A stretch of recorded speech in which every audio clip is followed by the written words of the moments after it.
Olá, sejam bem-vindos ao Amigos Cast, o podcast da Associação dos Amigos do HC, em parceria com o Hospital de Clínicas da Universidade Federal do Paraná. E pensando aqui na campanha de Fevereiro Roxo, que fala sobre Alzheimer, lúpus e fibromialgia, hoje eu trouxe aqui o Dr. Valderílio Feijó Azevedo, que ele é presidente eleito da Sociedade Brasileira de Reumatologia, é professor de reumatologia da UFPR, para falar com a gente um pouquinho sobre lúpus. Seja bem-vindo, doutor. Muito obrigado, é um prazer estar aqui com vocês, no Amigos Cast, saudando todo mundo e a você, Aline, pelo convite também da gente estar falando oportunamente sobre essa enfermidade. A gente que agradece. Doutor, então vamos direto ao ponto. Afinal, o que é o lúpus? O lúpus é eritematoso sistêmico, é uma doença muito antiga na humanidade e é uma doença autoimune, ou seja, é uma desregulação do sistema imunológico. Tem fatores genéticos também associados a essa doença, no qual o sistema imunológico agride os tecidos do corpo. Existem alguns tecidos preferenciais nessa doença.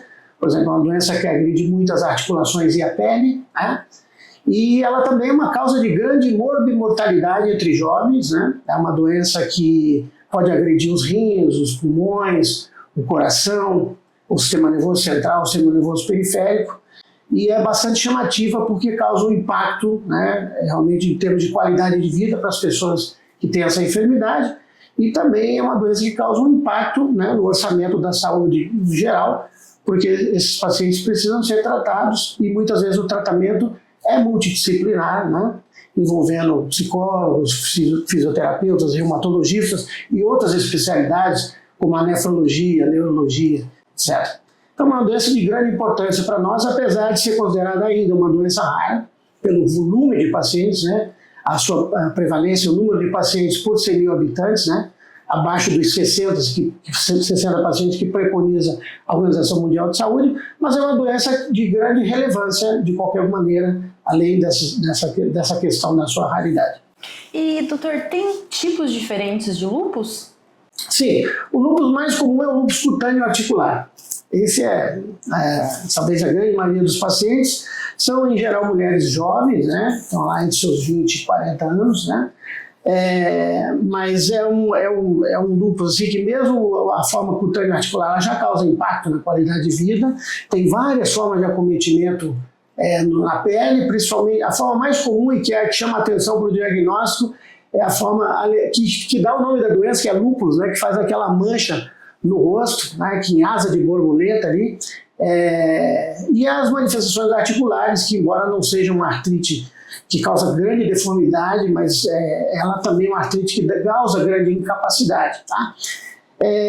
Além dessa forma, existem outras formas que menos prevalentes, mas também importantes, como a forma do lúpus, às vezes associado a essa forma cutânea articular, o envolvimento do rim, ou o envolvimento do coração, ou o envolvimento do pulmão, dos pulmões, ou o envolvimento do sistema nervoso central, que são formas aí mais graves da enfermidade, e que requerem tratamentos um pouco diferenciados, além do tratamento standard ou padrão para essa enfermidade.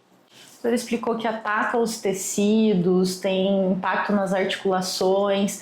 Quais os sintomas assim são os mais frequentes e quais são os sintomas de repente de alerta que essa pessoa deve buscar a investigação? Olha, os sintomas que a gente chama constitucionais, mal-estar, febre, fadiga, são comuns a várias enfermidades autoimunes e outras enfermidades, desde câncer a doenças infecciosas.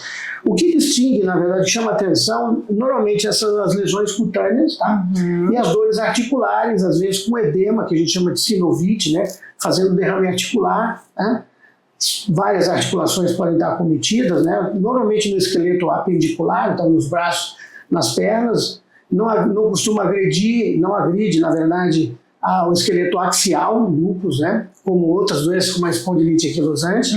Esses são os sintomas mais chamativos, mas você pode ter mulheres, por exemplo, que se tornam hipertensa quando não eram, ou tem alguma alteração urinária, no caso, por exemplo, do lúpus renal, na glomerulonefrite, que é a inflamação lúpica, pode ter alterações do comportamento, aparecimento de epilepsia, convulsão, no caso do lúpus neurológico, alterações relacionadas ao sangue, por exemplo, você tem uma baixa de plaquetas, o que também interfere na coagulação, ou eventualmente ter baixa de linfócitos, de leucócitos, que são células de defesa. Tá? São todas as características que hoje compõem os critérios de classificação dessa enfermidade. Tá? Mas, de uma maneira geral, é uma doença digamos assim, de fácil diagnóstico clínico, porém que precisa muitas vezes ser complementado com diagnóstico laboratorial. Né? Obviamente eu falo fácil para o reumatologista, porque é uma doença que está dentro da nossa especialidade, né? Mas é uma doença que a gente precisa ainda treinar os nossos clínicos da atenção básica, mais ainda para detectar precocemente, que quanto mais precoce é detectada essa enfermidade, mais, digamos assim, mais efetivo e eficaz é o tratamento, impedindo as sequelas dessa doença, né? Podem ser várias, por exemplo, insuficiência renal crônica, né? Que é uma doença, é uma sequela temível, né? Imagina um jovem ter que ficar fazendo diálise a vida toda, ou eventualmente ter que ser transplantado o rim, né? No caso de manifestações hematológicas, detectar precocemente para evitar também possíveis sequelas como infecções repetitivas, né, que podem ser também, a gente pode, por exemplo, intervir mais precocemente nesse processo, e no lúpus neurológico, que é na questão comportamental, que às vezes o paciente tem um diagnóstico de uma doença mental, uma esquizofrenia, uma depressão, e às vezes é uma manifestação de um lúpus chamado neuropsiquiátrico. Justamente essa questão do diagnóstico diferencial, né? O doutor trouxe que para o reumatologista esses sintomas são claros, mas a gente vê às vezes muitos relatos de pessoas que demoraram muito até chegar no reumatologista, às vezes essa trajetória até chegar no diagnóstico, justamente porque são tratados não de maneira adequada, né? Como que funciona o processo de diagnóstico? Normalmente o paciente, vamos imaginar assim, a gente tem um sistema de saúde muito complexo no Brasil, sistema público e sistema privado, né? No sistema público nós temos uma rede de atenção muito maior, no sistema privado. Né? A jornada desse paciente depende de como o SUS está implantado também em cada município. Né? Se ele recebe uma atenção já de imediato, existe capacitação desses profissionais para pensar nessa enfermidade, ele vai ser encaminhado precocemente para acompanhamento por um especialista, que pode ser um reumatologista, né? Ou um nefrologista, por exemplo, quando esse paciente tem uma alteração renal que seja predominante. Eventualmente, esses pacientes podem iniciar o seu tratamento na atenção básica. Né? As medicações que a gente utiliza hoje, elas estão disponíveis no SUS, na farmácia do SUS, e não precisam precisam somente justificar que tem essa enfermidade para poder utilizar, como é o caso, por exemplo, de usar eventualmente corticoides em baixa dosagem, a hidroxicloroquina ou a cloroquina estão disponíveis no Brasil, né? Aliás, nós tivemos bastante celeumas em relação à hidroxicloroquina durante a pandemia e faltou para pacientes com lúpus, por exemplo, no sistema público e privado, porque muitas pessoas utilizaram para o tratamento de Covid ou faziam profilaxia, que hoje se demonstrou que nem funciona, né, na profilaxia da Covid. Então, isso foi um período até ruim para os pacientes com lúpus aí, ali de 2020 a 2021, né, que foi aquele auge da pandemia. Então, assim, realmente o diagnóstico maior é estar pensando, estar preparado para pensar na enfermidade quando um paciente se apresenta com essas características clínicas. Né? E para isso, realmente, a gente tem que reforçar e tornar mais robusta a capacitação dos nossos clínicos. Né? Uma vez que hoje a gente tem também um problema sério no Brasil, que é o excesso de profissionais sendo formados e muitas vezes sem essa capacitação adequada para esse tipo de diagnóstico. Certo. E o doutor falou um pouco sobre o tratamento. Tem cura? Não, nenhuma doença autoimune até o momento. Né? A gente espera que no futuro a gente possa ter uma região de remissão completa. Sim. Né? Cura, mas nenhuma doença autoimune a gente tem cura até o momento. Né? Existem alguns casos esporádicos, relatos, são casos raros, né? Mas o que a gente tem é controle. Então, um paciente que tem lúpus, ele tem que pensar, tendo um diagnóstico firmado, porque existem os lúpus induzidos por medicações, uma vez você retira a medicação e tal, esse paciente volta a ter vida normal, a maioria das vezes, mas o lúpus que nós estamos falando, que é o geneticamente determinado, doença autoimune, você tem controle. Então você pode controlar esse paciente e levar uma vida normal ou quase normal, né? com qualidade de vida melhor, né? Desde que ele tenha esse suporte terapêutico e suporte também com esses outros profissionais. Então, a nossa meta é melhorar a qualidade, o impacto na qualidade, devolver essas pessoas para a sociedade, para que elas possam estar no meio da família, trabalhando, né, dando a sua contribuição social também.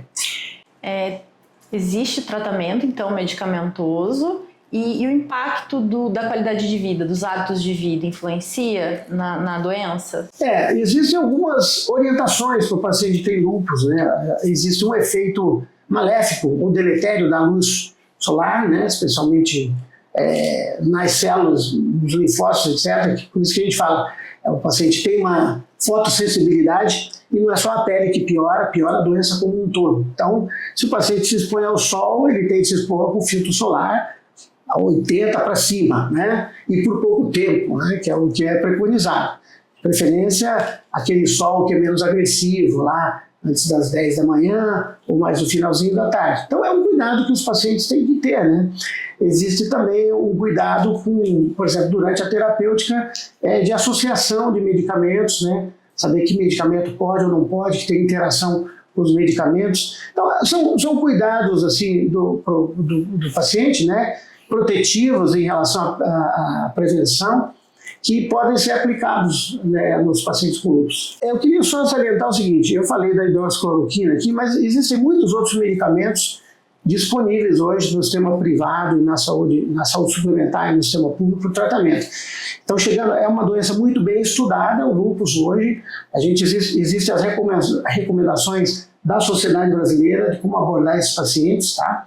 E existem terapias que são mais onerosas, obviamente, no tratamento de lúpus. Nós temos 2 imunobiológicos já, tem indicações muito específicas, né?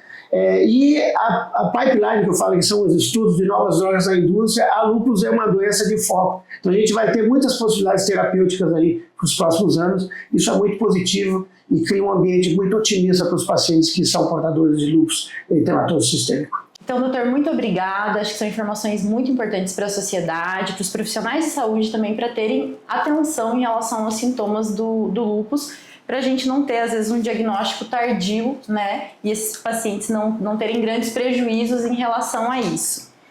Pessoal, se vocês gostaram do conteúdo, curtam, compartilhem, sigam a gente no YouTube. Nós estamos no YouTube, no TikTok, no Instagram, no Facebook, no Spotify também.